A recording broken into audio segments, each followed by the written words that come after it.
YouTube, what's up? Back again for another video. Today, I'm on the road to Chesapeake Bay. That's right. I'm on the road. I'm live, and I'm here to talk to you guys about what is going on. Let me tell you, first and foremost, I have to say thank you to all of my fans, all of my friends, all of my followers here on YouTube, and all the support that y'all give me. It is definitely not unnoticed. But today, we're driving to the final Northern Open of the season at Chesapeake. And I'm going to tell you, it has been a really long season. This year, uh, and I'm not going to say long because it's been necessarily a bad year. It's more so just been long because the Opens are all drug out. And that makes it a lot longer year, no doubt about it. But overall, ready to get there. I'm stuck in traffic right now. So I was like, you know what? It's a perfect time to go live because I'm not driving down the road. I'm just sitting in traffic just south of Chattanooga.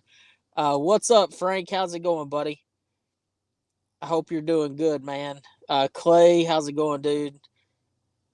Hey, you definitely outkicked your coverage, Clay. I'm just going to throw that out there. Um, he, his girlfriend and him are watching. Um, I plan on sacking them up. I think it'll be a good event. We're going to a lake, a bay. It's actually the bay, Chesapeake Bay, and it is a pretty tough place. I'm just telling you, flat out. And but overall, I think it's gonna be a good tournament. The way I like to fish, I like to fish places that are tough traditionally, because if you do figure something out, even if it's something really, really small, you can have a really, really good event. So I'm really looking forward to that particular tournament, and I know guys aren't. I mean, it's not as good as some of the places that we've gone to in the past, obviously, but I do think it'll be really good. Frank, man, I see that you have been absolutely crushing them here lately on Erie. You definitely are going to have to share some of your secrets here soon, no doubt about it. Chesapeake Bay is a tournament destination, not a vacation destination. Yeah, dude, I'm telling you right now, what he's saying is not wrong. It's just outside of Philadelphia. It's actually between Philadelphia and Baltimore. And I went there. It was one of my very first pro events that was outside my norm. So, like, not a Sam Rayburn Toledo Bend tournament. It was one of my very first ones I ever fished. It was at Chesapeake Bay, and it was like an '09, I think. And it was it was different, and I expected to be really similar um, when we go this time too. Let's see what we got going on here. I'm just looking through some of the comments. Great stuff. Be keeping up with you. So the part of the reason I went live today, and the part of the reason I wanted to do this video is I did a video yesterday. I released a video comparing Brandon Polinick to the late Aaron Martins. And I'm not gonna lie, I got a little bit of negative feedback from that particular video, and I feel like it was either people that didn't watch the video, or it was people who kind of took it the wrong way. And I don't really know how you could have taken it the wrong way because it was more of a complimentary video to both anglers. But I absolutely want to address a few things that I was seeing, as far as comments go and things. I've seen comments on my YouTube, I've seen comments on my Facebook, especially on my Facebook, about that particular video. So let's address a couple things. First off, Aaron Martins, and a lot of people don't know this, and I can't expect you to know what you don't know. Uh, Aaron Martins is one of my top 3 favorite anglers of all time. By far, one of the best people, beyond just great fishermen, one of the best people I've ever met in the fishing industry, bar none. Never met a stranger. Uh, would give you the shirt off his back if he had to, no questions asked. Um, Aaron was one of those guys, and that one of the stories that I'll tell you. I fished the Bassmaster Classic in 2012. And I'm going to tell you guys, this is something people don't understand. They don't see it. And if you're not there, you don't understand. The anglers that I fished against weren't the nicest guys in the world. They weren't. You want me to lie to you and think that you were the most welcome person there? They didn't think I deserved to be there, nor did they like the fact that I was there fishing as a college angler in the Bassmasters Classic. Aaron Martins was one of only about 4 or 5 guys that was nice from the second I got on scene, and he was like the most respectful, sat down with me, had a drink with me. Like, him and his wife were like two of the most welcoming people that I've ever met when it came to anglers, especially at that level. That to this day, I mean, he's one of the nicest people I've ever met in my entire life. And ever since that moment where he welcomed me when nobody else did, I became the biggest Aaron Martins fan ever. And I know we've all watched Aaron Martins videos, and I've literally mimicked my game based off of that particular angler when it comes to finesse fishing. I've watched every single video that Aaron Martins has ever put out that has anything to do with finesse fishing, light line, and everything that you could ever imagine. I fished against him in the Classic. I've fished against him in U.S. Opens. I've fished against him in Opens. The dude is just absolutely one of the craziest, most talented anglers I've ever seen. And I would never disrespect Aaron Martins, his legacy, his name, his image, or anything. I just think Brandon Palaniuk, I think Brandon Palaniuk is one of the most natural anglers that I've seen since Aaron Martins. I think he is one of the most talented, most like intricate anglers that I've seen. I mean, I've witnessed it, guys. Like, now granted, Brandon Palaniuk was one of those anglers that was super nice to me when I made the Classic. Like, he understood what I went through. He understood that, you know, not all them anglers are going to like me.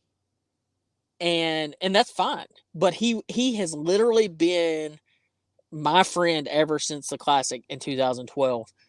And I've seen that angler, Brandon Palaniuk, transform from my early years of fishing at that level to where I'm at now, transform into one of the most intuitive, natural, gifted, like unreal ability anglers that I've ever seen.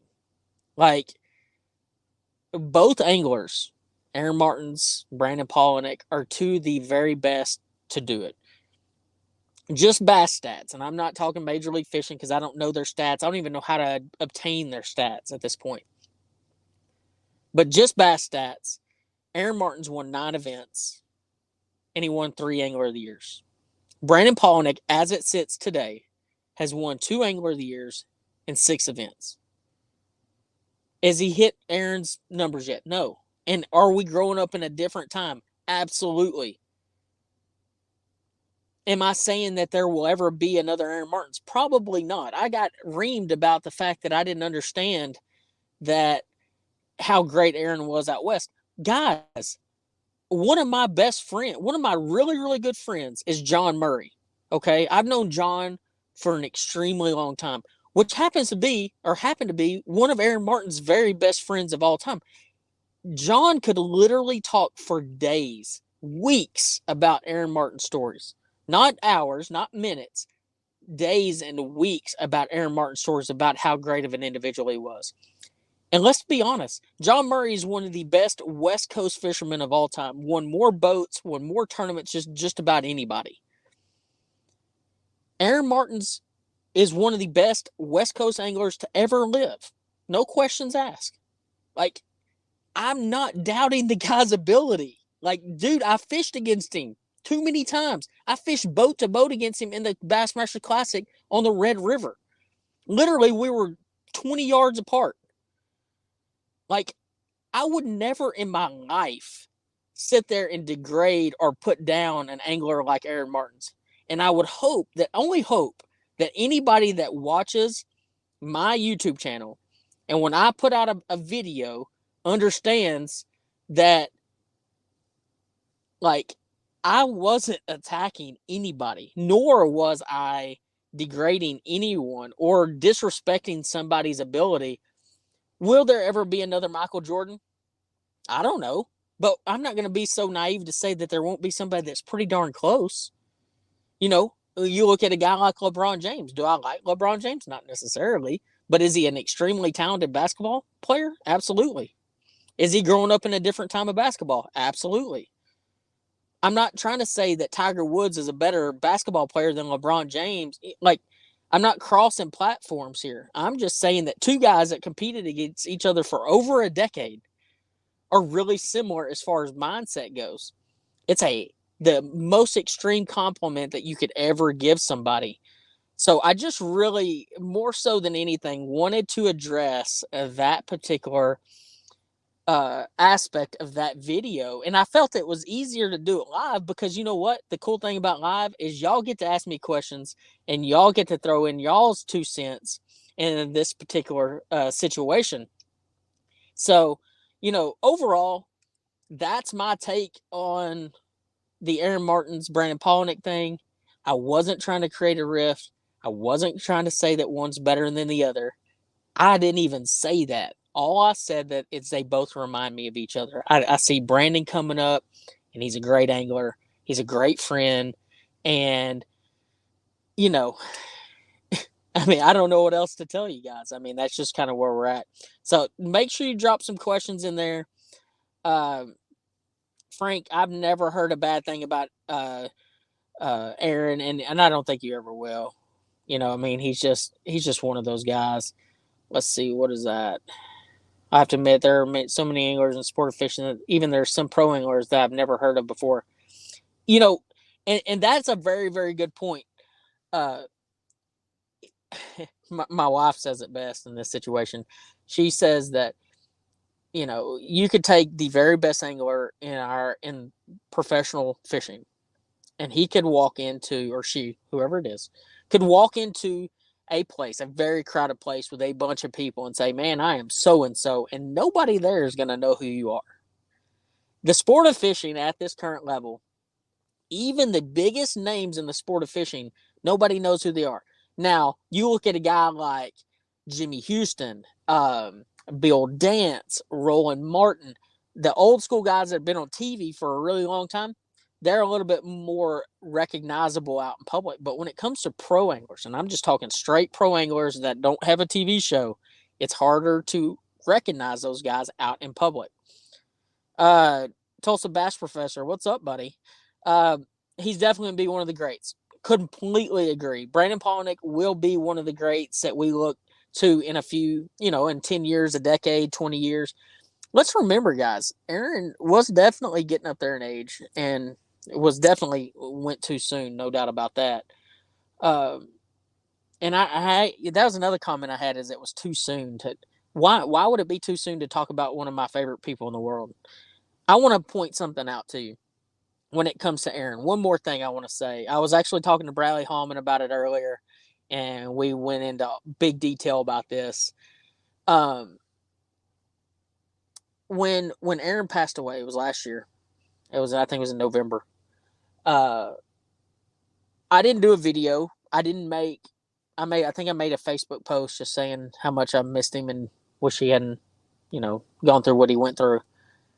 I didn't make a video. I didn't do anything like that because I didn't want an ounce of anything, people thinking that I was trying to get clicks because of a devastating thing like that.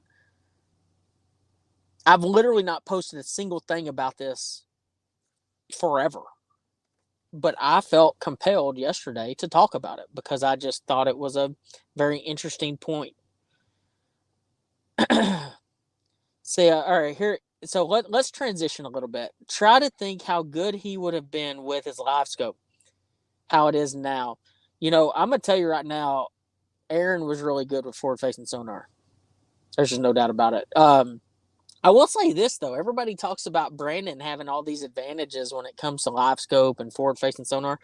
I don't even think Brandon got forward facing sonar on his boat until this year, by the way. Um, I mean, he's had 360 on his boat for a long time, but I remember talking to him about it, and he's like, I don't have it. I just use 360," and that's actually true. Like he didn't have it, so I find it really fascinating when people try to use the electronics excuse. But I mean, the guy did it without it. So, but let's see. Can tell people the color red is red, and they were. Matthew made a really good point here. You can tell some people the color red is red, and they will argue or be offended. Unfortunately, that is the day and age that we live in right now. Is that everybody's privy to their opinion, and I want people to have their own opinion. I want people to say, I don't agree with this. I am fine with that. There was actually a comment on my Facebook about this particular subject saying I don't agree with this, and I don't agree that they're the same. Polnick and Aaron Martins, but and and I actually appreciate that comment because you don't have to agree with everything I say. I'm not saying that everything I say is the gospel. I was just making a point in my making my own personal opinion. But when you attack, there's a difference between attacking someone on their opinion and responding with your own opinion. And that's where I actually draw the line. Hey, y'all sneaking and listen at work. Heck yeah, buddy. That's what I'm talking about. Aaron won a tournament with a pattern based on a baby bird. Dude, okay. So that is actually one of the coolest wins I think I've ever seen.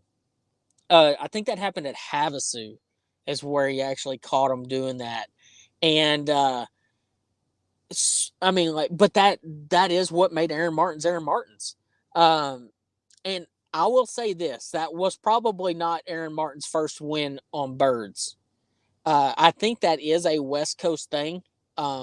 I mean, that's why they made that frog lure, that bird frog lure, and it really shined out west because they do feed on blackbirds out there, and they have for a long time. So that's definitely uh, that's definitely one of the patterns that I know he's probably known about and knew about for a long time. And then Frank, that's something my dad's been telling me. I'm assuming you're referring to pro fishermen or nobodies. Um, wanted to paint for Aaron, then found out he was colorblind. That is an interesting point as well. Aaron was colorblind, and somebody that was so meticulous and so paid so close attention to color and style of bait and things like that. I mean, he definitely was colorblind, which is just absolutely insane. Um, let's see. Let's see here. What do we got here? Good luck. Hey, it is a very unique place. I'm really looking forward to going there. It's been like I said, it's been a really long time since I was there, but it's definitely one that Chesapeake Bay is a place that obviously is fond to me because I was there. It was one of my very first tournaments, so I'm really looking forward to getting there. The black, I still think the blackbird pattern is a myth. I don't know, man. He's it could be.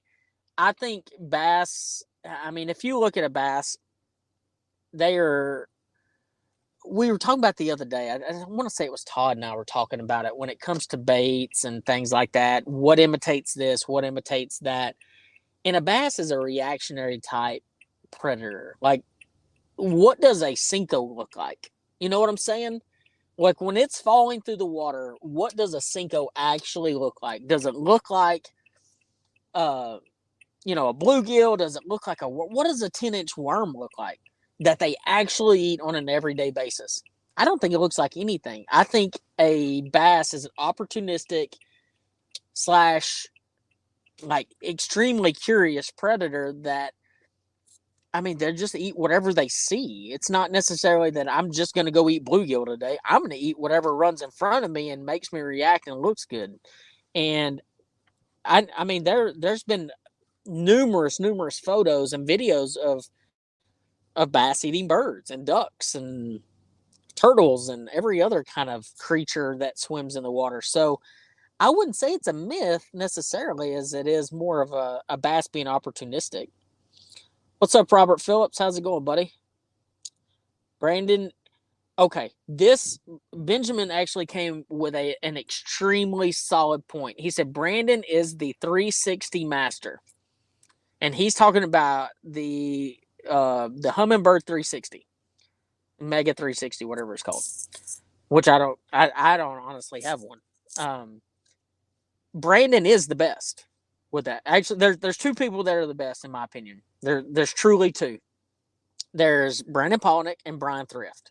Hands down, the two best at using a Humminbird 360. They understand everything that they're looking for or looking for. They understand what fish look like. They can target fish.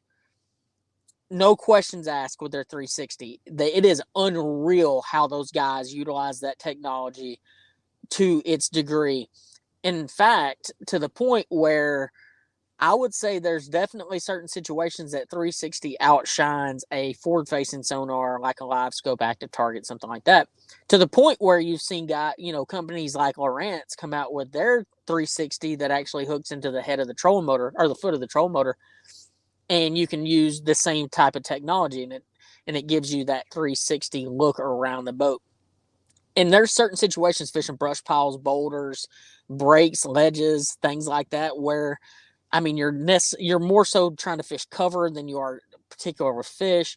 But I mean, I've seen Brandon use it to where you can actually see the fish swimming around on a ledge and see how they move around. And I mean, that's really cool. So yeah, I would say Benjamin, between Brian Thrift and Paul and Nick, they are the 360 masters for sure. Um, what is going to be the most challenging part of the bay? Sheer size is one thing. Time of year is going to make the fishing somewhat tough. That place actually has an abundance of big fish in it. I mean, you talk to any local around there, and they're going to tell you if you hit the bay at the right time of year, 25-pound bags are quite normal. Um, it has a big, massive flat in the mouth of, or like down in the bay. It's like 5 or 6 miles across, and it's just solid grass. It's got little dips and high spots and all these little places. The difference is, I was talking to Holman about it, and the bad thing about these Bassmaster Opens is these guys will practice for an extended period of time, 2 weeks in some cases.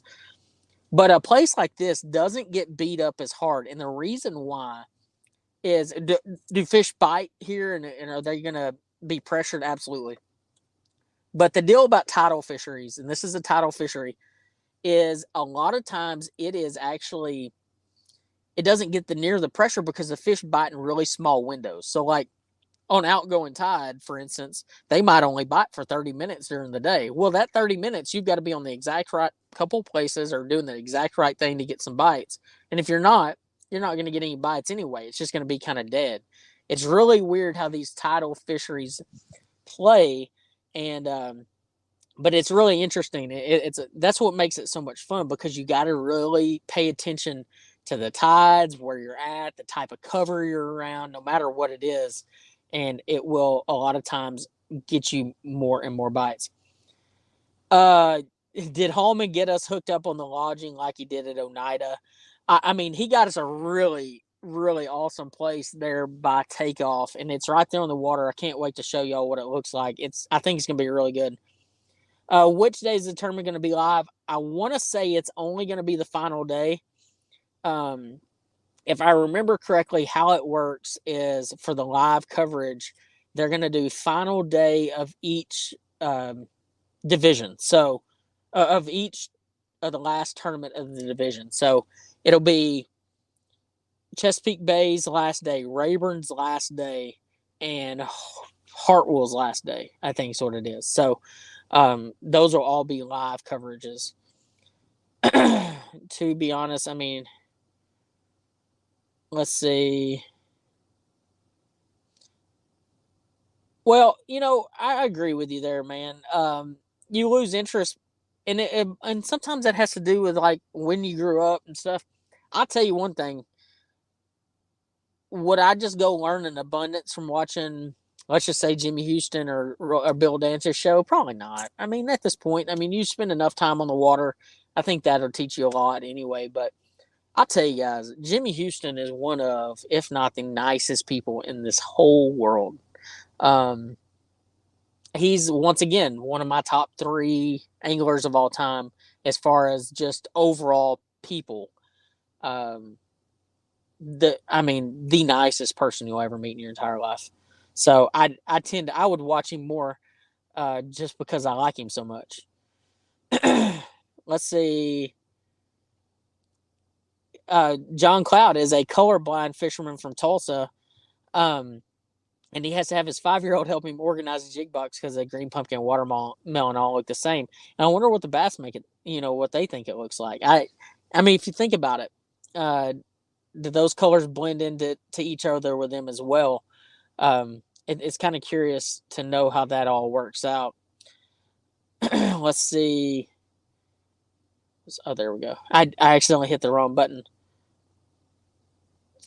All right, so Luke makes a point. So boring to watch dudes looking at a screen all day. Come on, man.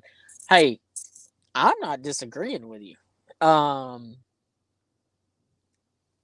just not going to disagree with you. I think it is boring. It's boring if you're watching it on TV, watching on YouTube, watching on the internet, whatever. If you're doing it, it's kind of fun. I mean, I'm just being honest with you. Like, if you get on a awesome school of fish and you're able to use active target and target those particular fish, it can be a lot of fun. But to watch it, I agree. Let's see. I still have the older 360, and 360 really helps with boat position. Hey, first off, congratulations for winning a local tournament. I mean, guys are getting good these days, man. They can do anything and everything with all this technology. It's crazy. Um, best. So here, this is the reality of fishing a tidal place. Mike fished yesterday at Chesapeake Bay, and they did not. He said, I didn't catch one, and my buddy caught one keeper. Don't let that bother you, though. I'm not very good. What? Don't throw that not very good out the window. I don't care what everybody says. Oh, I ain't good or I'm not. Dude, we just like to fish. We're all bass heads, so it doesn't matter. I mean, we go out there and we have a good time.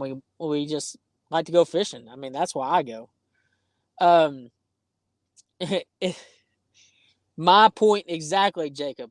It's the woke culture that thinks compliments are insults. I could not agree more. I just don't understand. I don't understand. I agree watching the screens, but I also understand they're trying to win. This is their job, so I get that too.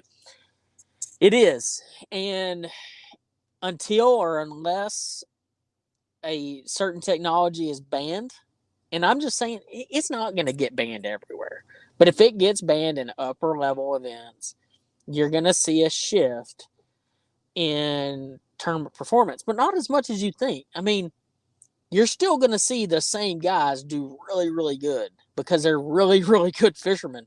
And that's what people tend to forget. Just because some good technology came around doesn't mean that some of these anglers aren't just badasses. Pardon my French, but they are still badasses.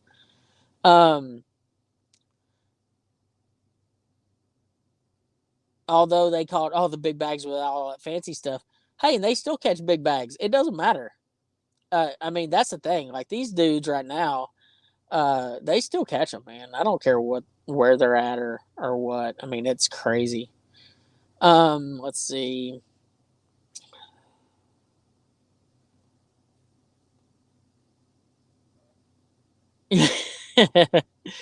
That's funny. Let's see. Bluegill and catfish is about anything get to bite. Yeah, I saw your hot dog. Can you explain why Scott Martin seems to lose so many fish? So I give Scott crap about this all the time. That dude loses fish. I don't know what he's doing, why he's losing fish. And I don't mean to laugh about him. It's not bad equipment. He has good equipment. He's been around this game a really long time. He understands how to use his equipment. I think Scott panics a little bit too much sometimes. I remember watching him at what they had a Harris Chain this year, and he should have won that tournament. No questions asked. Scott should have won the tournament at Harris Chain. He lost so many big fish, and we can laugh about it now, but I know he's crying on the inside because I would be. Um, Sometimes bad things just happen. That's one thing. I mean, when you fish really heavy cover, you're going to have a tendency to lose more fish. The other thing is, I do think Scott panics. I mean, he he has really high anxiety sometimes, and when you get on that bad run where you're losing, like you've lost a couple, it's a real bad momentum that you go the wrong direction, and and I think that happens to him sometimes. Let's see, is oh wow, why does it keep doing that, man? Is this a spinning pole deal? Are you referring to Chesapeake Bay? If you're referring to Chesapeake Bay, the number one thing that I've been told, now not to say that it's worth any validity whatsoever, but what I've been told is it's a frog and flipping, chatterbaiting, that kind of deal. When I was there, I caught a bunch on a spinning rod, but it was just because that's what I like to do. And I think that's a lot of times when we go out there, fishing, is you got to figure out what you're confident doing.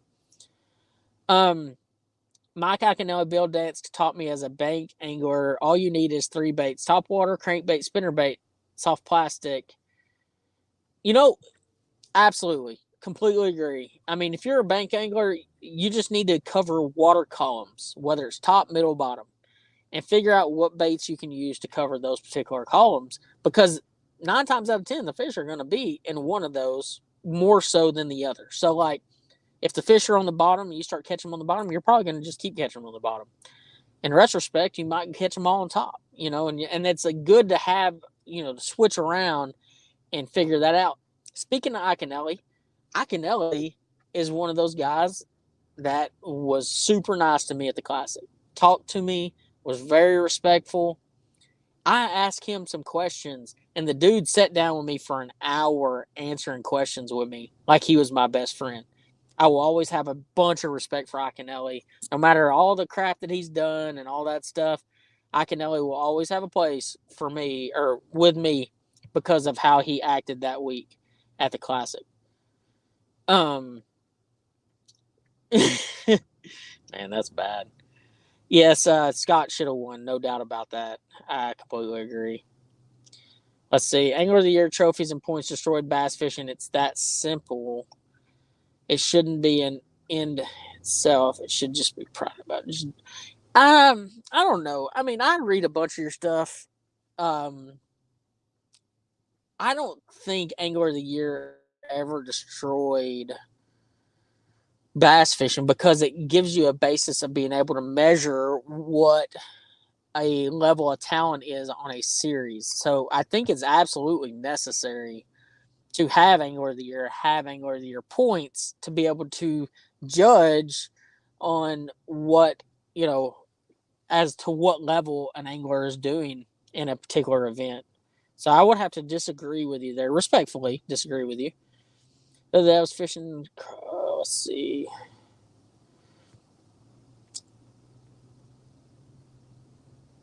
Scott is not fishing free from what I see. He's putting so much pressure on himself.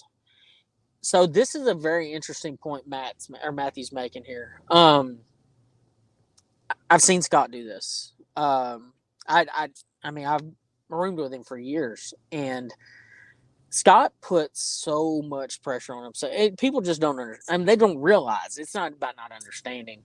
And a lot of times, it's like what I said earlier. You don't know what you don't know. Scott is one of those guys that he has a million things going on right now. Literally, he's got a million things going on right now, and not enough time in the day to do everything that he needs to do. And when you get to that level, when you get to a point where you can't do the basic couple things that you need to do, it takes your mind off where your focus needs to be. And so he has to put more pressure on himself out there, or he feels like he has to perform at the level of which he needs to. I think you're going to see a different Scott Martin next year. I think Scott is going to have a really big year. I mean, they're starting out the season at Okeechobee. Um, and let me tell you guys, I'm going to do a video here in the next few days about the elite schedule, so I don't want to talk about too much of that.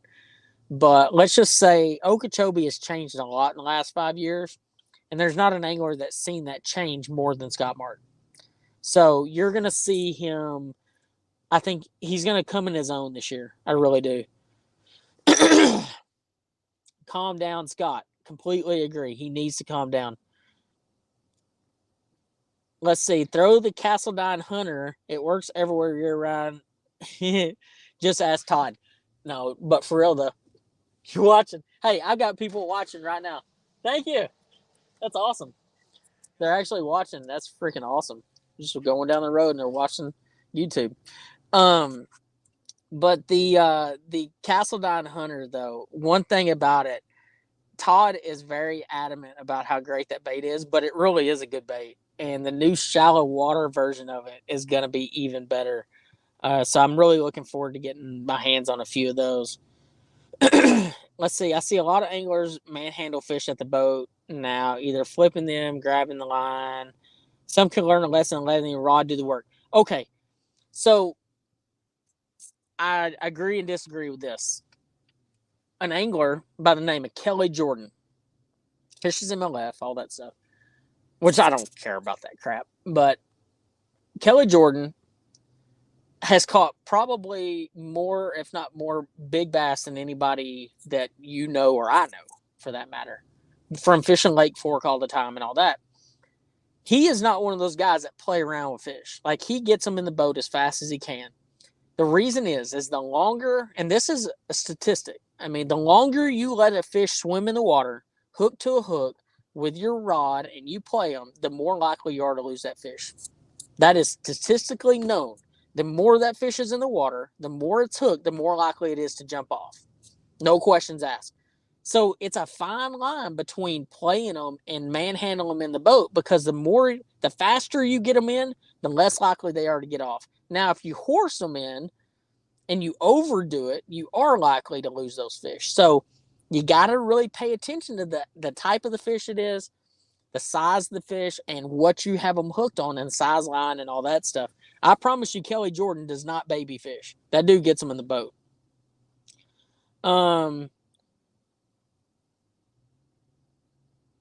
Is Todd Castledine? Let's see. that question confused me. So Todd Castledine is a real life elite level hammer.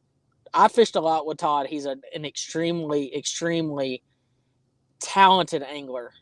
And I think if he ever made the elites, he would do extremely well. I was actually talking to Hallman about this morning for a while. Heck yeah, dude. You're wearing an Andrew Upshaw fishing hat. I wish I had more of those right now. It's hard to get hats right now, by the way.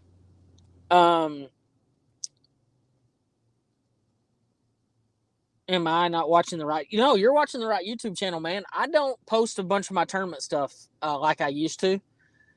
And I probably should. The problem is, I'm going to give you two reasons why I haven't posted as much YouTube content as far as tournaments go. Number one reason is we keep going to the same dang places in the Bassmaster Opens every year. So if I give all my information out and how I caught them, why I caught them, all that kind of stuff, I promise you, it is hilarious. Let's just say, for instance, I'll just say hypothetically speaking, Rayburn. We have Rayburn coming up next month. And I did a video on Rayburn 2 years ago when we went there for the Open. It was in like September. I promise you, without a doubt, if I look at my statistics off of my channel, my analytics of my views of that particular show, I can watch it for the next month and it will triple in views, because people are going to be watching it leading up to that event, that Fish the Open. That happens more time than what you think. And these guys watch more content than you could ever understand. So I have to keep a few things kind of closer to the vest than I used to. So I have to. Schedule sets up good for Scott next year. Absolutely, it does. I think he's gonna, like I said, I think he's gonna have a bang up year. Let's see. Oh, why it's so frustrating. It keeps jumping back down to the bottom every single time. Let's see. So Frank, once again, he doesn't play around fighting small. So Frank Scalish Jr. is a son of Frank Scalish, which is one of the best smallmouth fishermen up north ever, and he understands the concept as well. I do the same when fighting a big smallmouth. He catches a ton of big smallmouth. He doesn't play around with them, gets them in as fast and as safe as he can, and that is a very interesting point because smallmouth. I mean, the more you let them dudes pull around, I don't feel like smallmouth get tired very easy. So like you might be playing one for 10 minutes. There's a lot of things that can happen in 10 minutes. I'm just saying. Uh, let's see. Tacklecraft. Do you ever get tired of driving a truck with a camper shell and not being able to see out the back? I've driven one with a camper shell for so long now that I don't ever look back with my rearview mirror anyway. So I don't know. I don't get tired because I like the storage. The storage capacity on a camper shell, it makes life so much easier. And I carry way too much crap with me, so it just makes life way better for me. What's going on, K Dub? Thanks for jumping in, buddy. How far south can y'all fish in the Derby? I don't know if there's a limit. I mean, at least I haven't seen one. And that's scary because I'm not going to make any crazy runs, I don't think. Let's see. Interesting point. Thanks, man. I appreciate that. Have you thrown the tungsten thunder cricket yet? Yes, and it's really good. I have a bunch of them with me right now, and I'm really excited to take it to Chesapeake Bay because I think it's going to work pretty well if they eat a vibrating jig, which they typically do. Let's see here. Oh gosh, here we go. Randy Bucket, he is another angler I've never heard of until I was on YouTube one day and saw him on YouTube and realized that I'm a fan. Get info. Blockett posts a bunch of videos. He posts a whole lot of videos. Do I watch other YouTube channels? Um Not very often. Not anymore. I watch when it comes to YouTube channels, I watch some Brian Latimer stuff because I just like Brian. He's always B-Lat's always been a really he's a good friend of mine. And so I just like watching his stuff from time to time. It's not necessarily a learning thing. I just like keeping up with him. I like watching Tactical Bassin if I'm actually trying to learn something. Those dudes out there, they really have it figured out on some certain things, and they're really informative. I like them a lot. I think they're good. I watch some of Todd's stuff. Todd's just so left brain on a lot of things that, I mean, I love Todd to death, but golly, keeping up with him sometimes is hard because he gets so sidetracked. But his open water series was really cool, and that was a breakdown of a tournament that he had down at Choke Canyon, and I thought it was probably one of the most comprehensive breakdowns that I've ever seen on tournament fishing. So that was pretty good.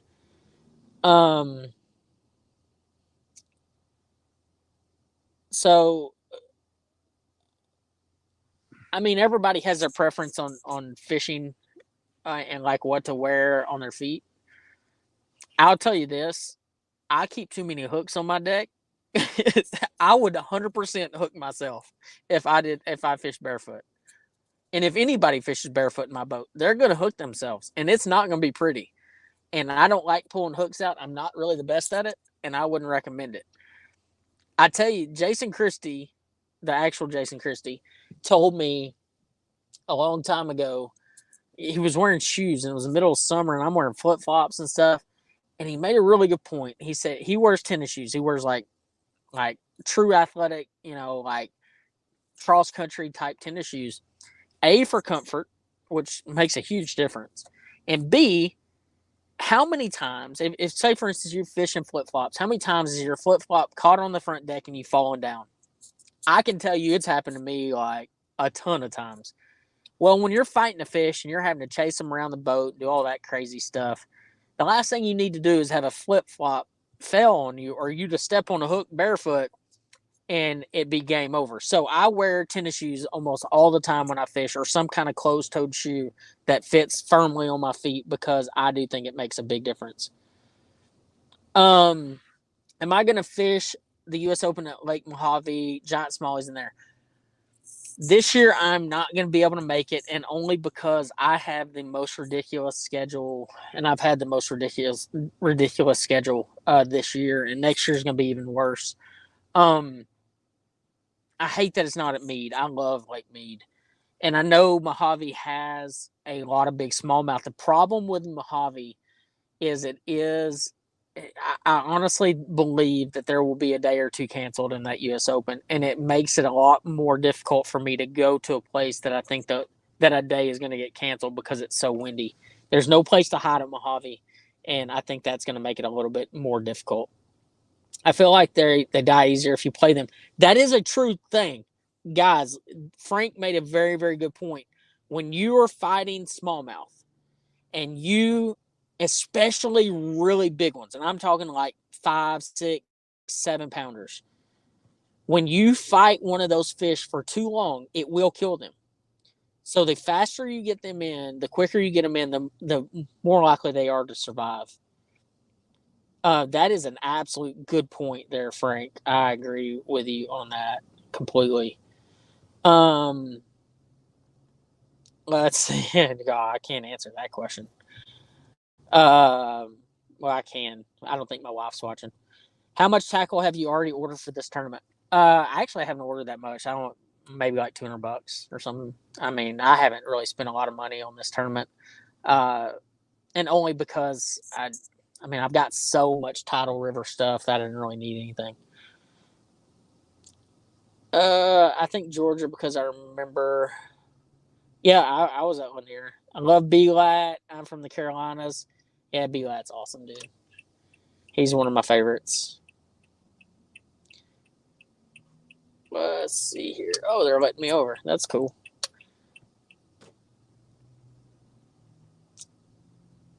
That's interesting. Bass Fishing HQ 3 Mistake Series has helped me a lot. I've seen that pop around on YouTube a little bit, but I haven't watched one. Um, but I do like the series name. I think it's pretty cool.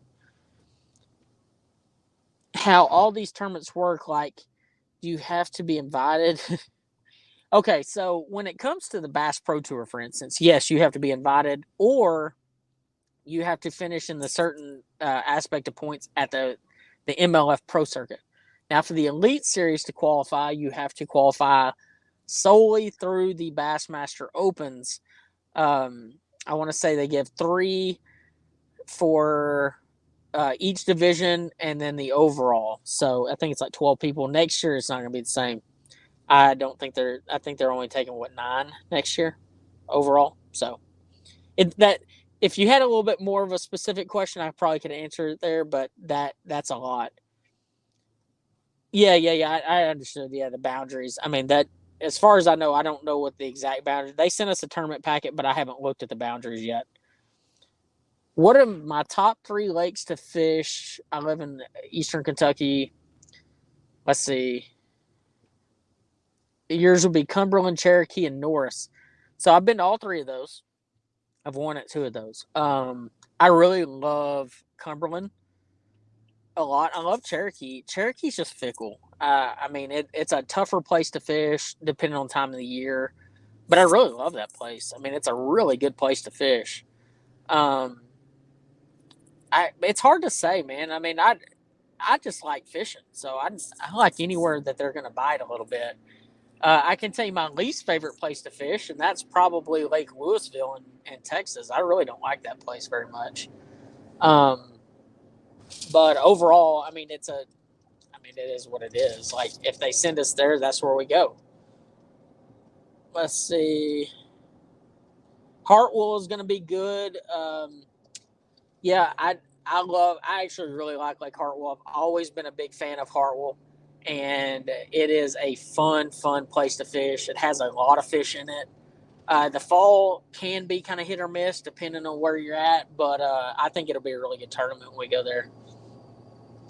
Let's see.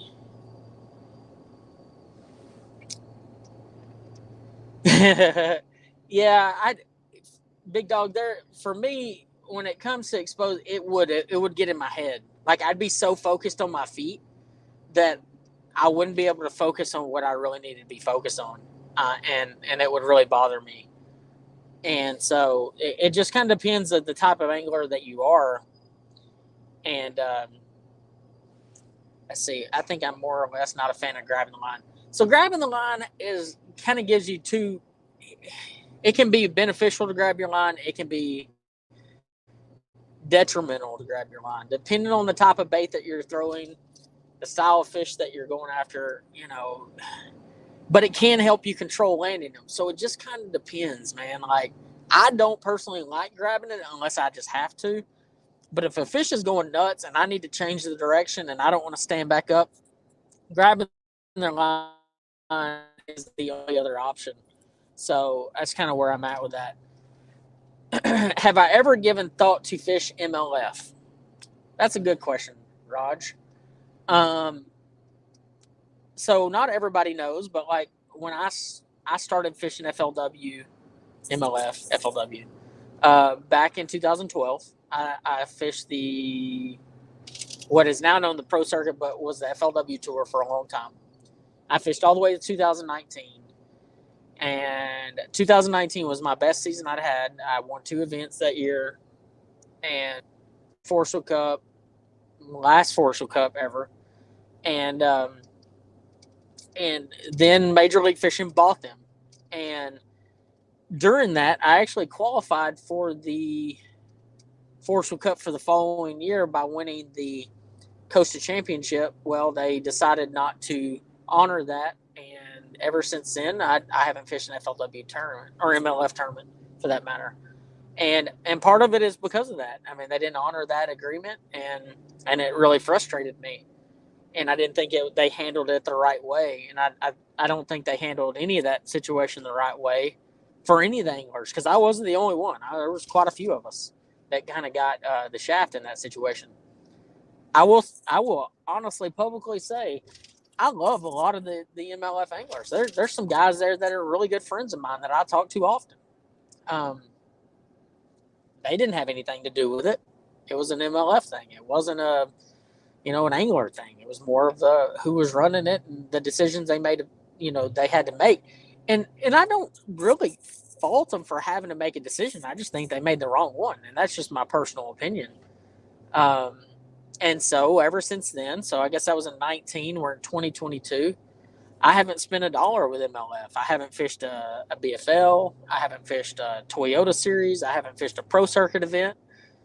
And you're talking hundreds of thousands of dollars with entry fees, and so, I mean, that's the risk you take when you make decisions. So that's just where we're at.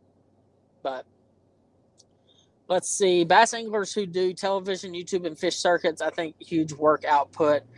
Must tell washing machine type spin cycle. Man, it's hard. I do TV with Let's Fish TV, YouTube. I fish tournaments. I do all those kind of things, and it's hard. I mean, Holman calls me frequently, making sure I'm alive and doing okay because I'm on the go 24/7, guys. Like that's just my life, and so if I'm not filming a show or fishing a tournament or working on contracts, whatever, I mean, I'm busy. And that's the reality of tournament fishing. Everybody wants to think that oh man, you just get to go fishing all the time. That is not how my life works. I don't get to go fishing all the time. And I'll be honest with you. When I do have a chance to go fishing, or like if I get a break between tournaments and TV shows, I don't want to go fishing. I know that sounds really terrible, and most of you'd be like, what the heck is wrong with you? But I don't want to go fishing. I'll go play some Warzone, go hang out with my buddies, play with my kid, take my wife on a date, like whatever. I mean, crap, I'd do just about anything than go fishing. But I still talk about fishing. I mean, crap, all my friends are fishermen. So, like, heck, I mean, like, for instance, playing Warzone. I know some of y'all were around whenever I was streaming my Warzone stuff, and I would still be streaming if I had better internet. But I mean, y'all saw me stream that. All my buddies that I play with are fishermen. Like they all fish, so it's just kind of my getaway from everything. How did we finish in Bassmaster Fantasy? I want to say Todd won it. Panger got second by and beat me barely by like less than 100 points or maybe 100 points or something like that. And I think Holman got last. But it was a really good year. Traveling, fishing a lot of tournaments is grind 100%. It's crazy. Is your video from yeah, it is. Actually, I want to say Douglas already aired. No, I know Douglas aired. Um that one aired on Let's Fish TV. It should be on a Let's Fish TV YouTube channel. The Cherokee one is coming in like 3 weeks, I think, or 4 weeks. And that particular show, I caught two giant hybrids and some really big smallmouth. So that was a really good show as well. Let's see, 8 14-inch bass on one spot.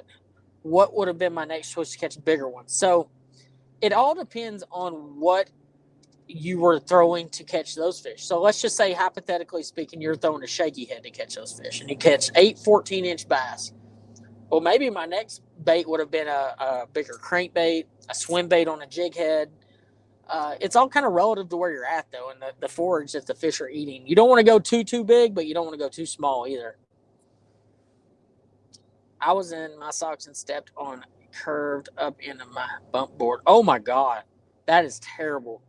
That hurts. That hurts so bad. That hurts me so bad to see that. That is absolutely terrible. Let's see here. You like fishing with hot dogs, don't you, there, big dog? You've been talking about hot dogs a lot in here. Let's see. Oh, here we go. This is a really good question. What bait do you wish you had a lifetime supply of? Man, that's a hard question. Huh. Lifetime supply of one bait.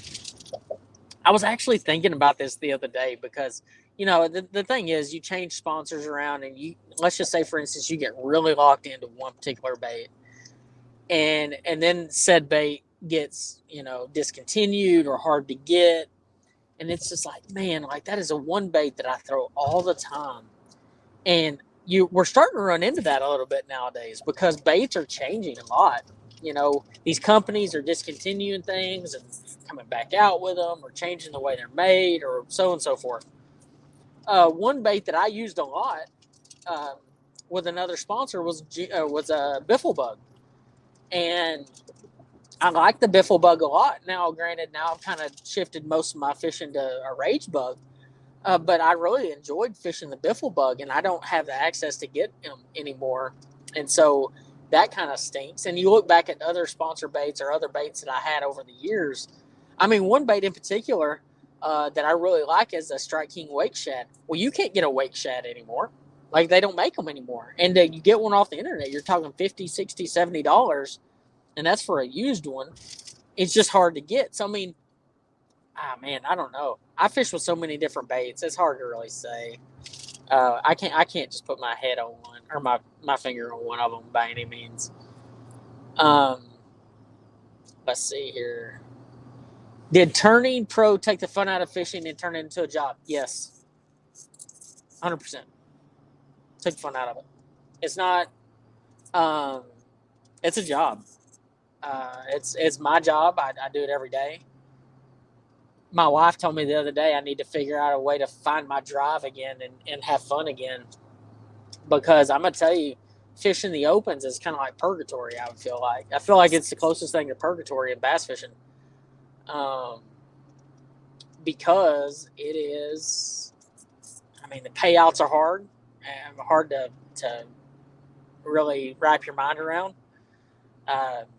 The travel, I mean, they spread the tournaments out over about a 10-month time frame, which when you're talking 9 tournaments over that amount of time, like it's just hard to kind of keep momentum going.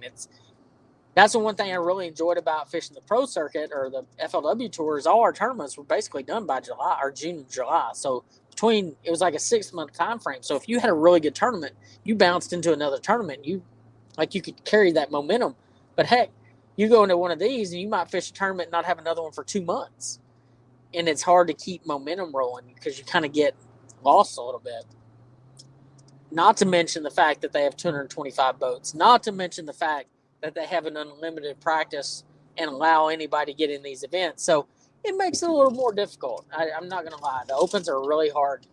I'm not going to, and I won't, I also won't lie because I told you it's not a, I'm not attacking FLW or MLF for that matter.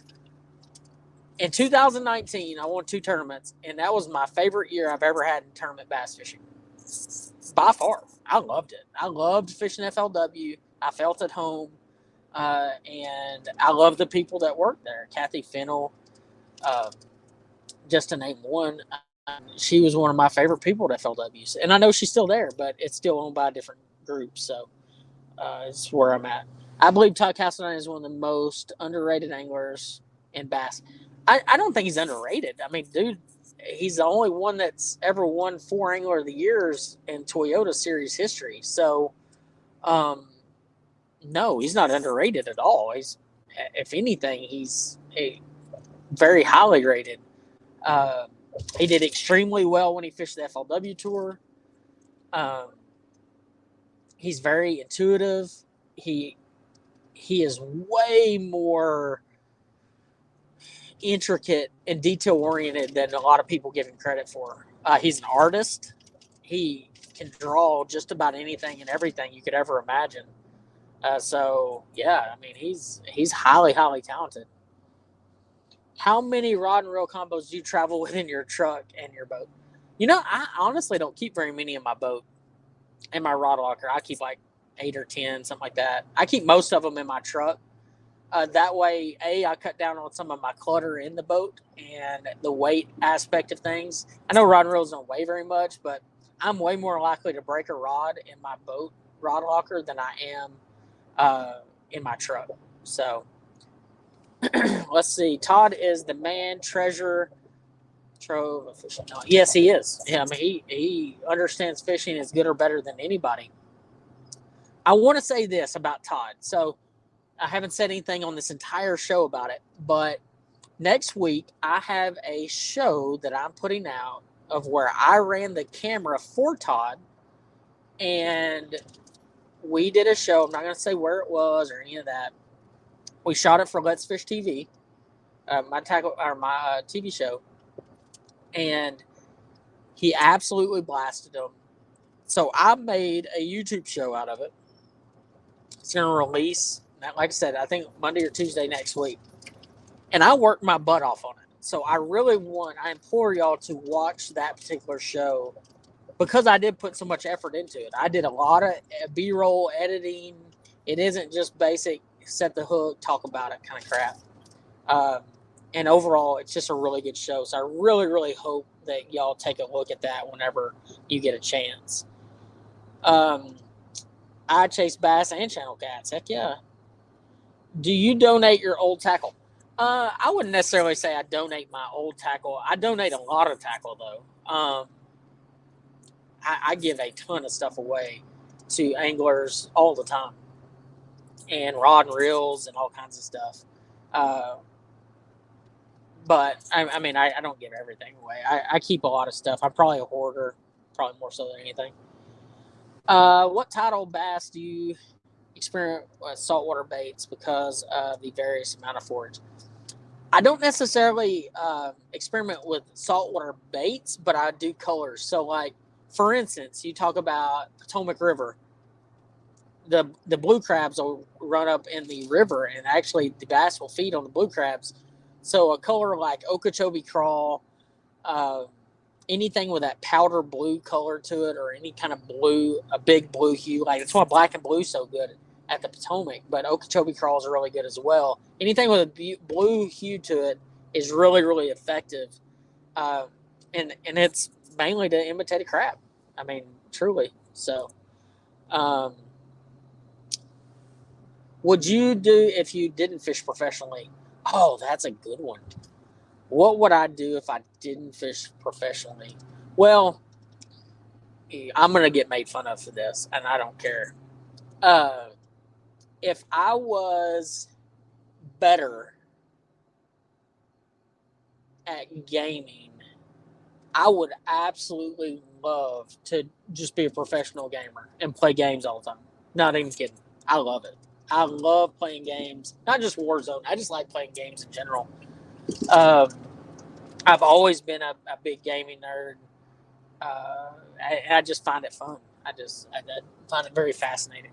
And some of the streamers I watch, because I watch way more gaming streamers than I do YouTube streamers, or like like fishing streamers or YouTubers and things. I watch way more gaming than I do the other.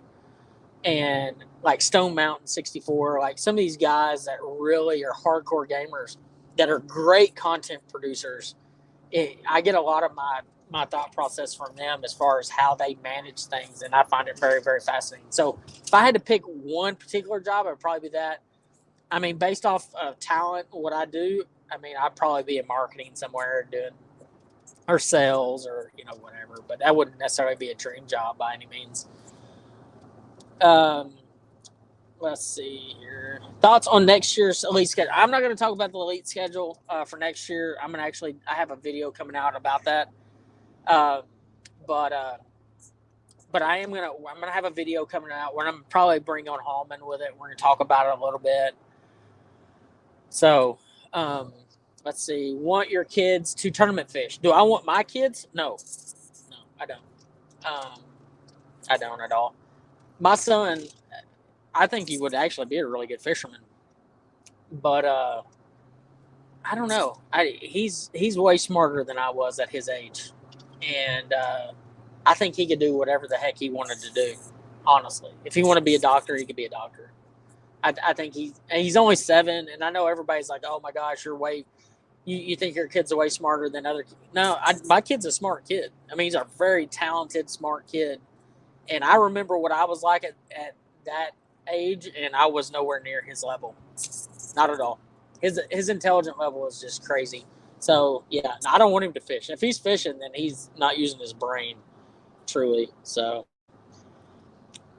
dude, I see so many game streamers on Facebook. I didn't game. Hey, there's a bunch on Facebook. Facebook actually pays a bunch of those streamers to stream on their platform solely. So, I mean, there's a lot of money to be made in it. Like, am I ever going to be at that level? No, I'm just not. I'm not good enough. And I'm honestly not that fun to watch. I can do a live like this, and right now we have like 90 people watching, 91 people. If I was streaming a video game, I'd have like 30. It just, I mean, you're not gonna make much money on that. So, but it is crazy how many people are into it. You pull into a cove and it's full of shad. Bass are not bulling on surface. What bait choices? Shad pattern. Oh no, 100% you're gonna use the shad pattern if you know bass are in there. I mean, this is where active target live scope has really changed the game, guys. You get into a cove that's full of shad, and you can scan around. You'll see the fish if they're there. They're going to be feeding on the fish or on the shad. So there's only a handful of baits you really need. You can throw like a rage swimmer, a 2.75 inch rage swimmer, depending on the size of the shad. You might even go up to like a 375, depending like if they're big gizzards or if they're like small threadfin. A jerk bait works really well. A soft plastic jerk bait works really well, and because it just has a way more of a darting action. Sometimes it'll get those fish to come up. You ever fish the Mississippi River out of Fort? Oh no, I've never fished out of there. The Mississippi River that I fished was out of La Crosse. Should pro circuits extend into the fall? I mean, I would watch it, but I watch bass fishing. I probably watch more tournament coverage than I watch. I had a question earlier about YouTube videos. I watch more tournament coverage than I watch YouTube videos because they can't really hide anymore. They got so many cameras out there, like it's crazy. So yeah, I mean, yeah, I watch that a lot. I would like to see some fishing footage. Some people might find boring, but I think a lot can be learned from watching your decision making over an hour or two. So I would do something like that, and I've posted some of that more so in the past than others. But the problem is that if something really good happens, or something I say something really good, you tend to people tend to miss it if the video is too long. Like right now, we're sitting over an hour and 10 minutes of this live, and I can promise you, I could sit there and give the very best fishing tip right now, and only the 94 people that are watching the show right now are going to actually get that.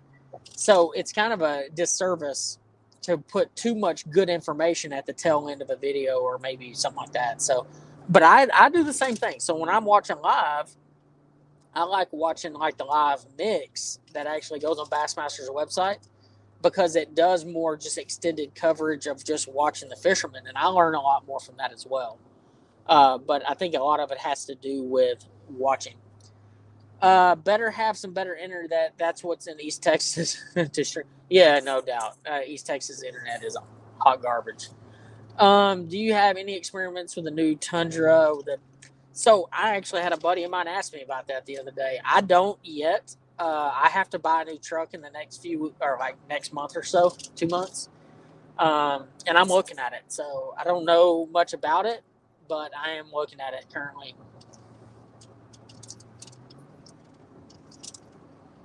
Uh, a little shocked on the quick no on my sun fishing. Yeah, I just know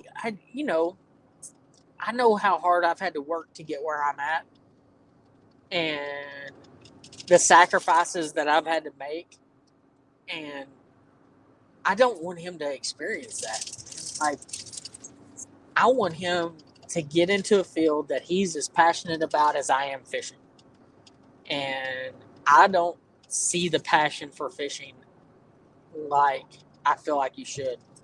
So, you make all your money bass fishing.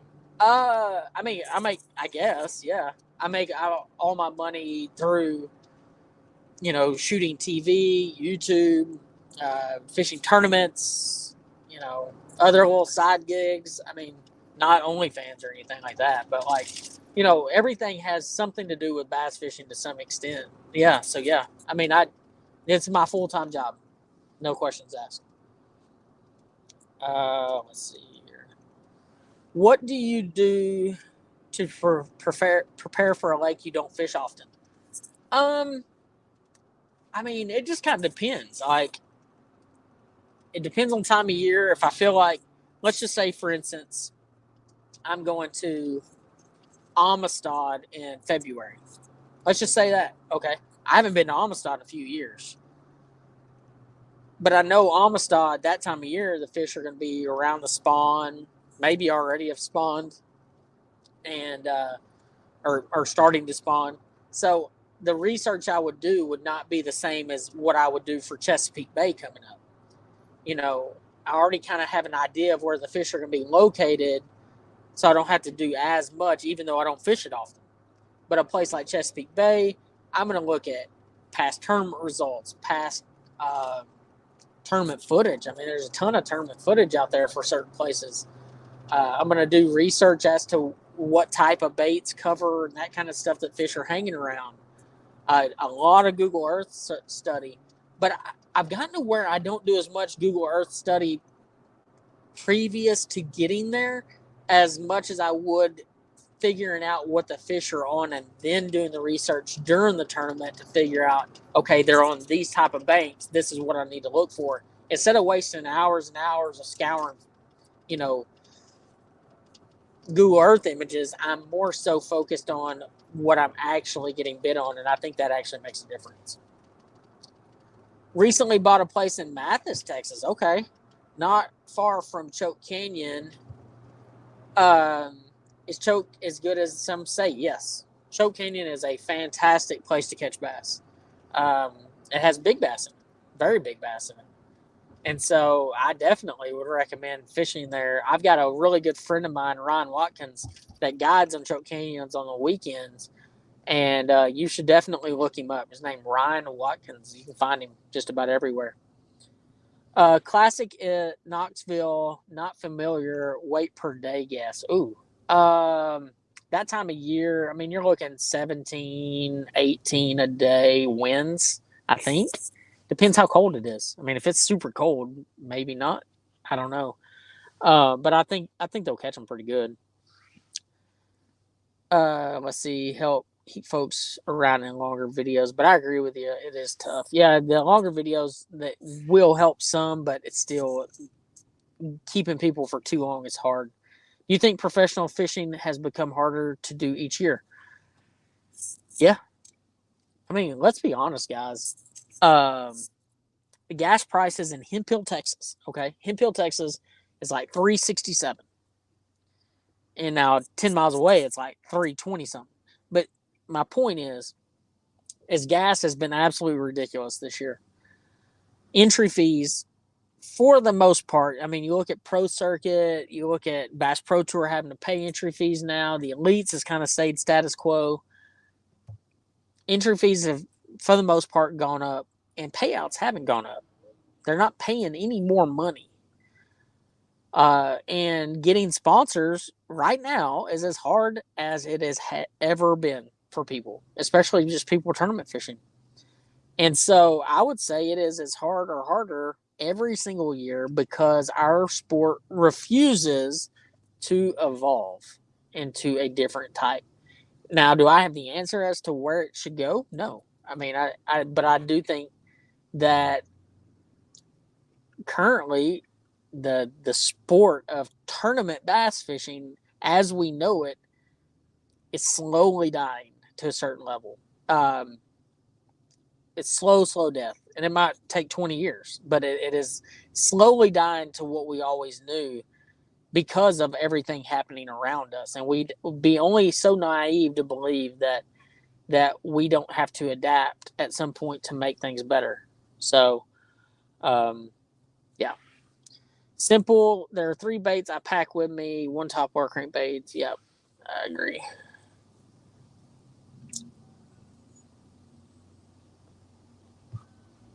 Yeah, water's real low there. Kenny's right. How many days do you fish a week in the off season? Depends if I'm shooting a TV show or not, or if I'm.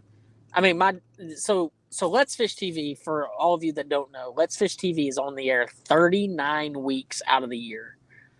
Um, this year I've shot about 16 shows personally, and I've actually filmed 2 others. I filmed both of Todd's. I ran the camera for both of his. He's been on 2 episodes now. So I've shot 16. Next year I'm shooting like 24. So I'm shooting a bunch. So I'm shooting from basically January to December.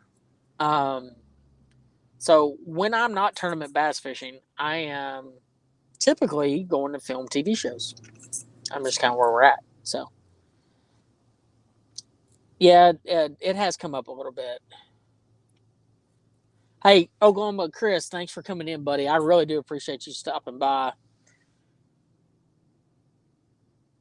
Yeah, your dad 100% would have rather you see you do anything else other than fishing. It is so hard. Fishing is so hard. And I want to say this: if Kane's my son. If Kane came to me when he is 10 years old and said, "Daddy, all I've ever wanted to do is be a pro fisherman," and I see him put in the work, go for it, buddy. I will 100% support my son doing whatever the heck he wants to do. And I just want to be clear there. He doesn't have to do anything. I'm not ever going to make him be something that he's not wanting to be. So just to really clarify that, bass fishing tournaments at every level are oversaturated and basically have become nothing more than gambling. Oh yeah, no doubt. Brandon Polnick, among other anglers, one really cool thing about Brandon is he really takes things for what they are and doesn't really sweat the small stuff and focuses on trying to make everything a good time. And I think that's one thing that makes Brandon really good too. Hey, Rod, you're going to get there. No doubt. And October is the time to go down to that place. Hey, my eyes are there. Don't worry. And I'm in traffic again. I'm in like standstill traffic. It's ridiculous. Do you know of any leagues in Arizona for kayak fishing? I do not, but there is a lot of kayak tournament trails all popping up all over the place. I thought about jumping into those eventually. How did you do in fantasy fishing? I think Todd won our group, and I finished third. I think out of our group. I mean, I had a good year. I think I averaged like 95% pick. Um, so it wasn't bad. I mean, it could have been way worse. We did obviously call the win by Brian or by Schmitty, which that doesn't surprise me. I mean, we called that one. That was the easiest pick of the year, in my opinion. So definitely somebody that I expected. Anytime there's scalers in the house, you're going to learn something. I agree with that. Let's see, Sky Nation or Tourney X. That's yeah. There you go. See, I we always have guys tournament fishing all over the place here.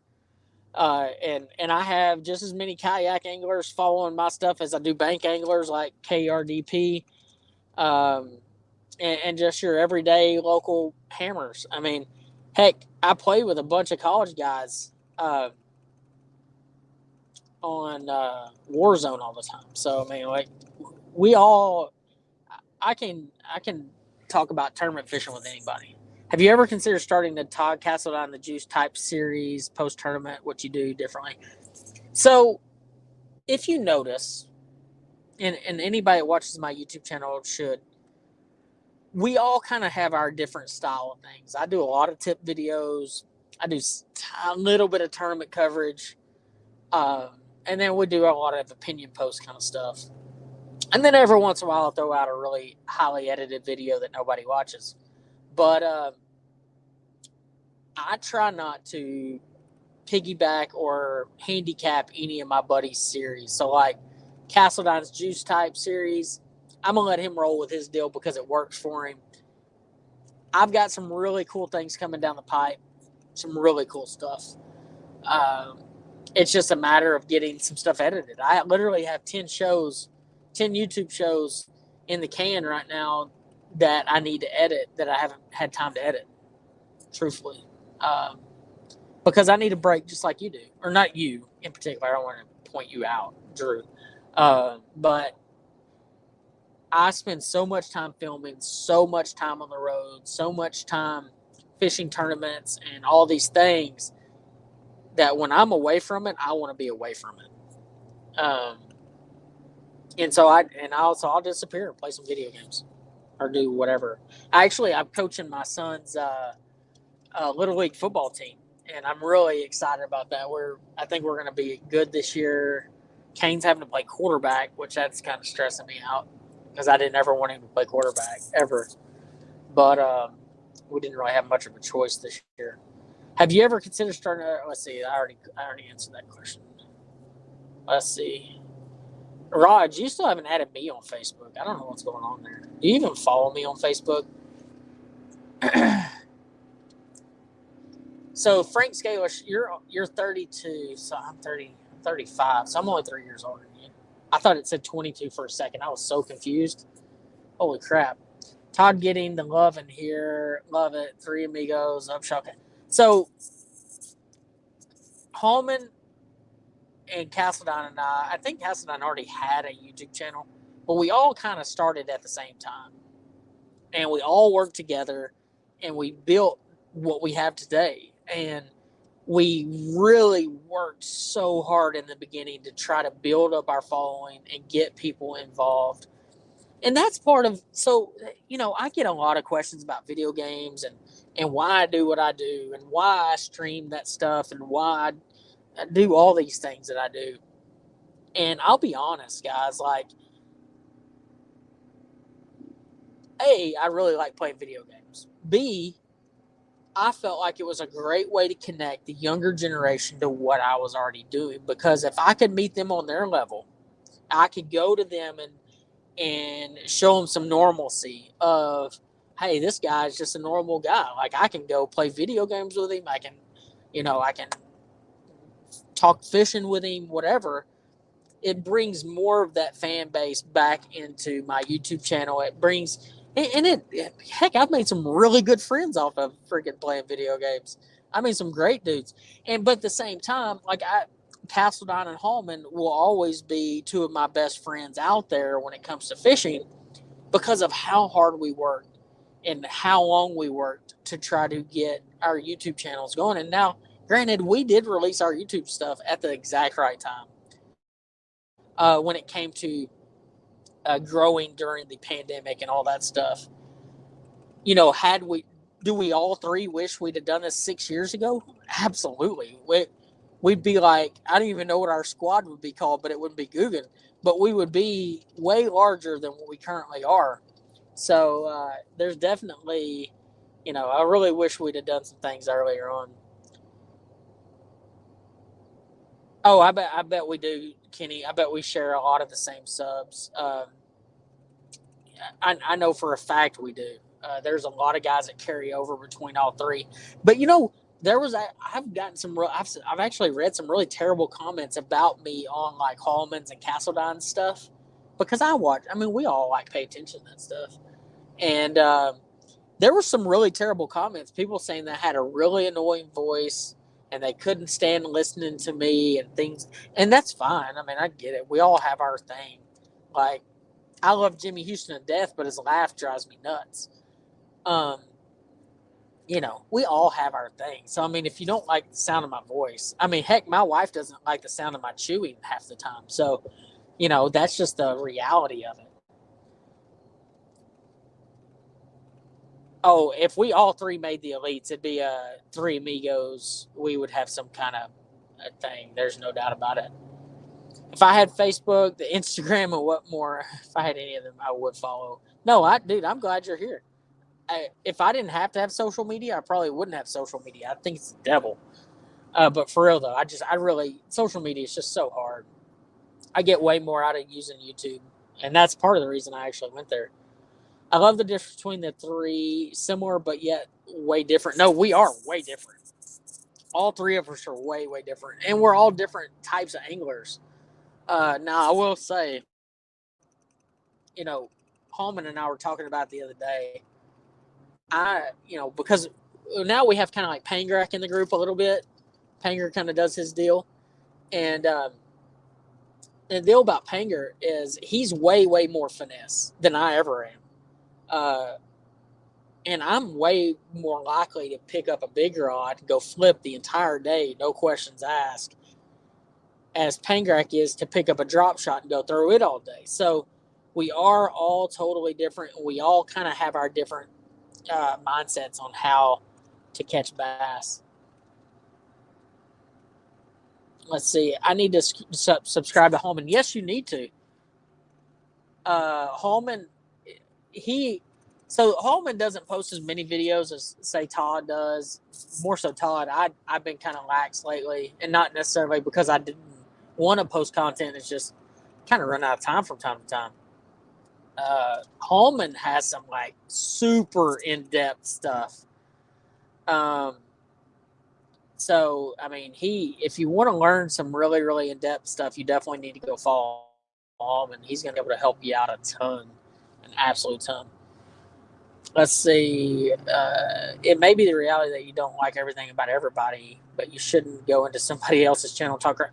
Completely agree with that comment, Scoop. I mean, I read it two different times talking about how annoying my voice was.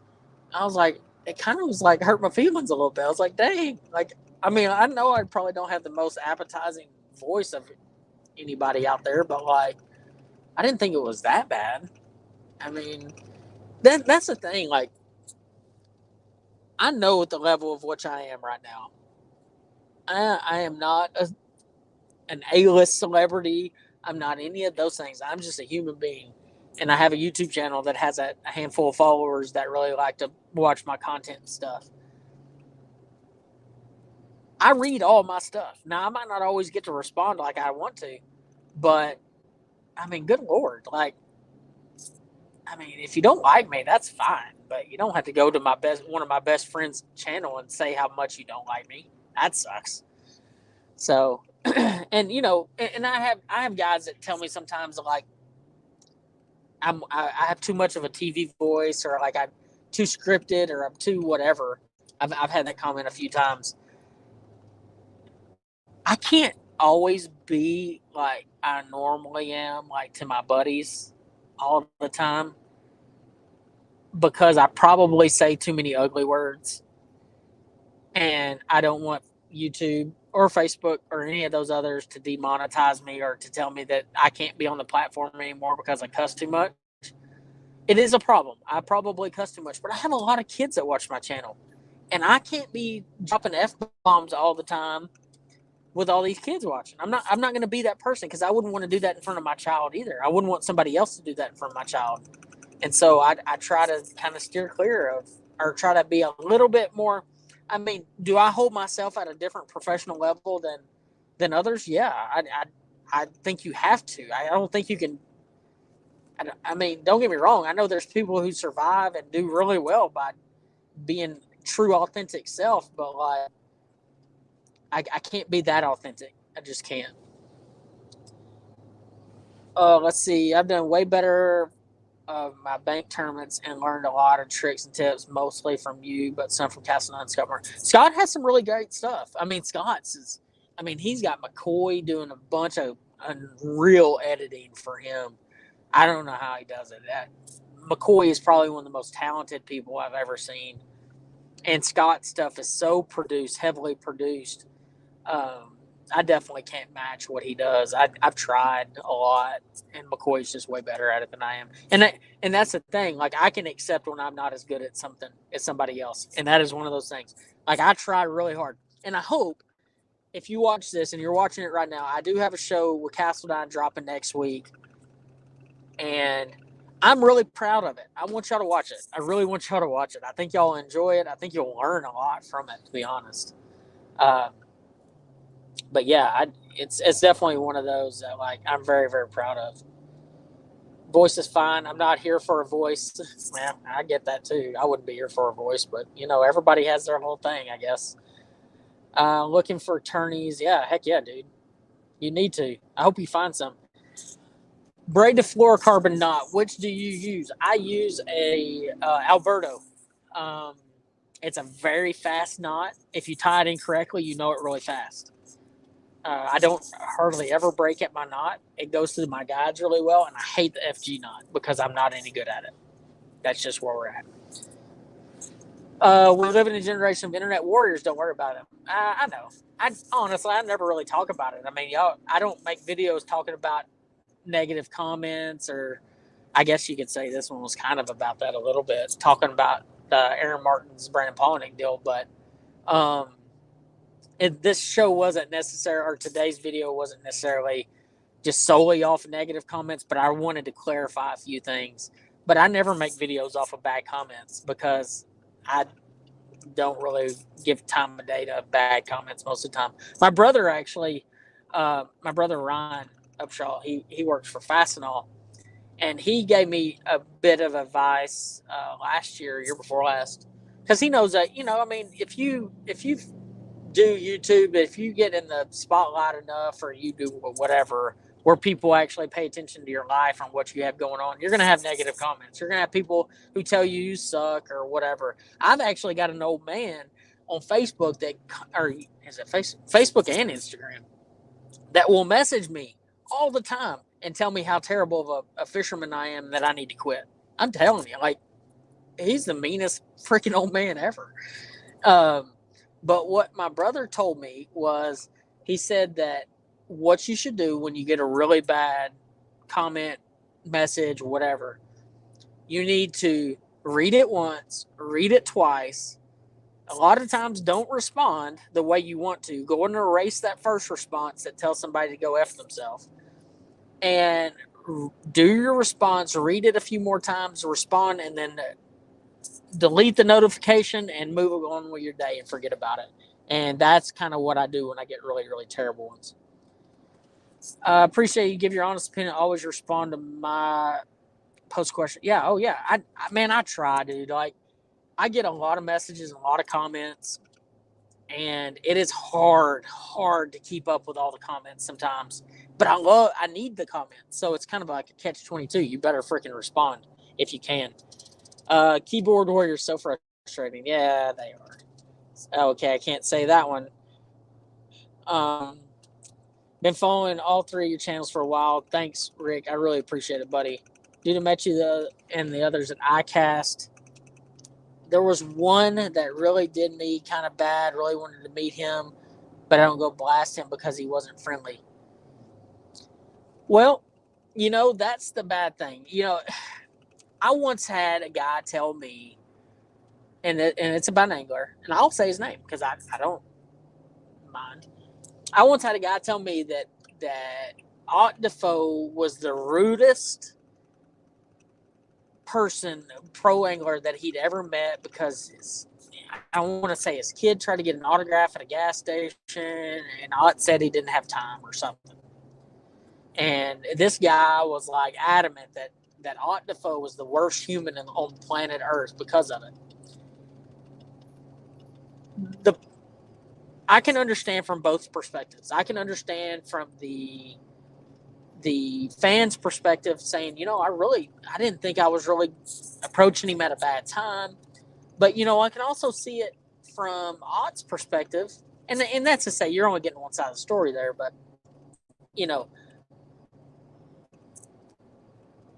Ott could have had like the worst day in the world that day. He could have had some family trouble going on. He could have had anything going on.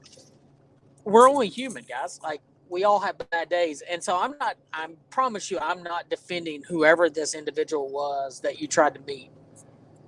But we all have bad days from time to time, where we have like a million things going on in our mind. And maybe we dismiss somebody and don't really intend to dismiss them. We can't process another thing in our brain. And then sometimes people are assholes. I hate to say it, but some people are just buttholes. And that's the reality that we deal with, is sometimes these guys are just not nice people. I am who I am all the time. Sometimes if you get to really know me, I probably say too many curse words. But overall, I am who I am. And if I dismiss somebody, it's because I literally have zero time in the day of what I'm doing. And most of the time I still don't dismiss you, and I'm late to whatever the heck I'm trying to do. So that's the reality of that. I spent the last 14 years in the military. Say what you got to say, face to face or zip. Hell yes. And Frank, thank you for your service, by the way. I don't think we say that enough to our servicemen and women. I mean, obviously, I come from a family of veterans. My dad was in the Army. My grandfather fought in World War II. My uncle passed away in Vietnam. And my brother fought in Iraq. And not to mention my countless amount of buddies that fought, overseas and defended our freedoms. I definitely know we don't thank them enough. So thank you, Frank, for what you did. And I agree with your terminology there. When I see you have a new video, I watch immediately. I really appreciate it, William. I really, really appreciate it. Keep doing what you're doing. Thanks, Boomer. You're not a Sooner fan, are you? I appreciate your service. Thanks, man. I'm glad that you appreciated service like I did. Same boat. I'm 38. I'm getting into tournaments. I just retired from the military. Shane, congratulations on retiring A. First off, I think that's fantastic that you made it that long and you're able to retire, and now you're getting to fish. That is absolutely amazing. And you retired in March. Okay. I'm pulling my boat down to the lake. Finally here. Thanks for killing the time. And you're welcome, man. We're not going to be on live much longer because, I mean, quite honestly, we're pushing 2 hours, and that's way longer than I was expecting to be on here. I use a lazy Alberto. I didn't even know there was a lazy Alberto. Like, I just tied Alberto. I don't know. I watched it on the internet and tied it one day, and it was really easy. So I don't know what the difference is of a lazy Alberto and a regular Alberto. Department security. Let's see. I like a blood knot. So Ryan likes a blood knot. Like I said, everybody has their own knot. I used to tie a uni knot. The problem with it is it doesn't go through the guides as well. It's a super strong knot. But it definitely, God, the guides, man. I would always get some weird things happen if I used it. Hey, I actually do that a lot, Kenny. Especially that old man that doesn't like me. Every time he comments on my stuff telling me how terrible I am or how I should quit, I'm always like, hey, thanks for your input, or thanks for watching my video, because he's just helping me out, I've been fishing for 11 years now, and it was getting too political then. I can't imagine like now. Oh God, you have no idea, dude. Um, it's way worse now. It's way worse. 11 years ago, it wasn't that bad. Uh, yeah. Well, it was bad. It was already. It's never really changed politically. It's always been the way it is. Just it costs more to do it, and that's kind of where we're at now. I refuse to be negative human or let it get to me. Seeing much real evil in the world, no doubt. Yeah, and that's the thing, man. Like, there's so much real evil out there. Like, let's be honest. Like this little tiny crap that we deal with on a day to day basis on social media is just what it is. Crap. I hate negativity as well. I'm just not a. I tried to stay away from negativity like the plague. You and your wife were very accommodating. You were very busy. Thank you for that. Thank you for coming by and meeting me. Um, that was her first time at ICAST, and I can promise you she was overwhelmed to say the least because it was a lot of meetings. I want to say I was in meetings the entire 2 days I was there, 3 days I was there. I want those rods. Hey, I'm about to use them. Hopefully, catch some bass. What do you think about the new tungsten thunder cricket? I actually talked about that earlier. I've got quite a few of them now, and I'm really, really excited about it. It's going to be a great bait. I like the fact that it's a little bit more compact. The smaller blade's going to start even faster than the other one. I think it's going to be a good bait. It's going to cost some money, and I'm sorry. I think it's going to be like $17 or $18. It's not cheap, but it's not cheap to make. I mean, everybody, it's so funny, guys. I can't tell you how many people tell me they're like, man, I want this and I want this component, and this component, and this component, and then you finally put it all together exactly the way people want it to be, and it costs $18, and they're like, why the heck is it so expensive? And I'm like, you want a great hook, you want the right size blade, you want a tungsten one, and you want a hand tied skirt. That's what you get. If you want the alternative, you can go pay $6 for a chatterbait that the skirt slides off of and the blade's not hammered in and it's not tungsten. I mean, that's just the reality of where we're at. So on people having bad interaction, walk a mile in their shoes. I'm normally happy go lucky, but I do have. Hey, I promise you guys, I have really terrible moments. I almost said a bad word. I have really terrible moments sometimes, and I'm a butthole, like big time. And I don't try to be, but like if I haven't eaten all day, like I get hangry real bad, and I get really short tempered. I'm just freaking human, and we all are. I agree completely. Let's see. Thanks for the Alberto not answer. I was too, dude. I'm the same way. Like it takes me like 15 minutes to tie an FG, and then I find out I tie it wrong, and then it takes me another 15 minutes to try to tie it again. It's just a cluster, and then I get all anxious and stuff, and I can't do it. There's a lot of us hiding out there, out here, but thanks. Yeah, there is. I'm driving to Hornet City right now, guaranteed to see a city cop sitting at Fat Fred's. Oh heck yeah, yeah, you will probably see. I'm not even gonna get involved. Yeah, yeah. They.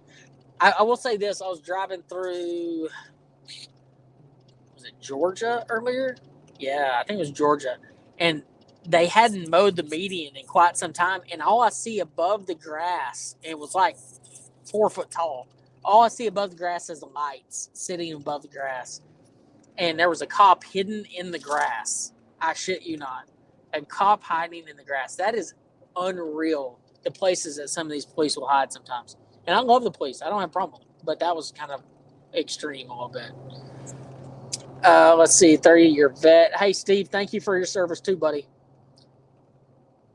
Oh, I know. Freaking your dad does it fast. I've seen Wheeler tie it in like less than 30 seconds, 45 seconds, whatever it is. It's like insanely fast.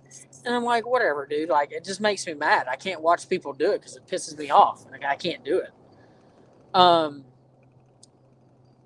let's see. Just barely gotten good at the polymer, I think. Hey, polymer knot with fluorocarbon, if you do it incorrectly, you can screw it up. So you have to take your time with it. Um, Oh, I know you were talking about the military. Oh, military was too political. Oh, okay, I missed your point. I'm sorry about that. But fishing is very political. Military is very political as well. Um, Reverse Polymer. Oh my God, you're hilarious, Frank. I swear to God, if you throw another name in front of a common knot, I'm gonna punch you right in the leg. Because I don't need you to tell me a reverse polymer and a dirty Alberto and all this. Like, you're killing me. You're killing me. And I'm shocked people eat largemouth too. I don't like largemouth at all. I'm in the boat age. I can be a real a hole. Yeah, absolutely. Get hangry enough. Yeah, dude. They do sit way back in Georgia. It's crazy. Like, they hide it. Like, they'll hide in the woods. Like, I'll look out to, like, every once in a while. I look to my side and I'll see one sitting. I'm like, where? Like, it's bullcrap. I hate when they hide like that. It drives me nuts. Hangry. Yeah, Snickers doesn't help me at all. Well, guys, I'm getting ready to wrap up today. I figured I really wanted to stay on for 45 minutes, and we stayed on for an hour and 45 minutes. But I really appreciate y'all all staying in. If you get a chance, comment after the video is posted. If you have any questions, I'll do my best to answer them. I hope this helped clear up the Aaron Martins, Brandon Polnick issue that was in my yesterday's video. Once again, if you have not subscribed, make sure you subscribe to my YouTube channel. It definitely helps me out. And watch that video next week. I'm going to probably have some more videos all throughout, scattered. Uh, just kind of high. I'm shotgun blasting them out. So make sure y'all stay tuned for that. Thank you for staying in with as long as we did. And I hope your work day is going shorter thanks to this. But I will see y'all on the next one.